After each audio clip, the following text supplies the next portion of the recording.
चिड़िया और कौवा। ये कहानी है दो प्यारे दोस्त चिड़िया और कौवे की, जो दोस्ती की मिसाल बने। एक समय की बात है, एक सुंदर जंगल में एक चिड़िया रहती थी। वह जंगल की ऊंची ऊंची टहनियों पर बैठकर सुख शांति से अपना समय बिताती थी। वह जंगल की बहुत सुंदर चिड़िया थी जो हमेशा खुश रहती थी। उसका एक खास दोस्त एक होशियार कौवा था। कौवा जंगल के सबसे बुद्धिमान पक्षियों में से एक था और उसे जंगल के सभी पक्षियों से बहुत प्यार था। एक दिन चिड़िया ने कौवे को देखकर कहा, कौवे भैया, तुमने मुझसे दोस्ती क्यों की?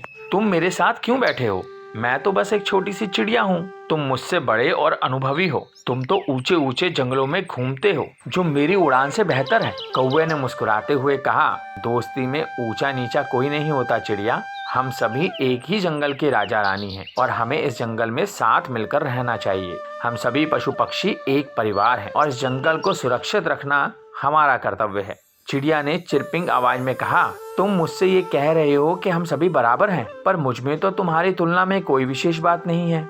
कौवे ने अपनी होशियारी से कहा, चिड़िया, हर कोई अपनी खासियतों से अद्वितीय होता है। तुम आसमान में उड़ सकती हो और चींची कर सकती हो, जो कोई भी नहीं कर सकता। मेरी बात सुनो, हमें आपसी मदद करनी चाहिए, नकली दोस्ती करने के बजाय। चिड़िया ने सोचा और कहा, तुम सही कह रहे हो कौवे भैया, हमें आपसी मदद करनी चाहिए। इसके बाद चिड़िया और कौवे ने मिलकर जंगल में बहुत सी समस्याओं को हल किया। एक बार उन्हें एक बड़ी सी समस्या आई।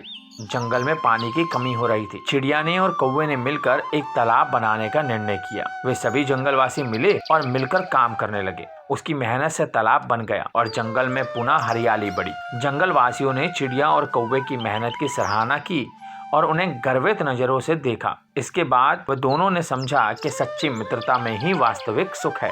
चिड़िया ने कहा, कौवे भैया, आपका हमेशा सहारा चाहिए। हम सभी को एक दूसरे की मदद करनी चाहिए ताकि हम सभी एक सुखी और शांत जंगल में रह सकें। कौवे ने हंसते हुए कहा, हाँ चिड़िया, इसमें कोई संदेह नहीं है। मित्रता में ही असली सौभाग्य है। इस तरह चिड़िया और कौवे ने जंगल में मित्रता और सहायता की मिसाल प्रस्तुत की। उनकी इस कहानी से हमें ये सीखने को मिलता है कि सच्ची मित्रता में एक दूसरे की मदद करना और साथी बनकर काम करना ही सच्चा सुख है।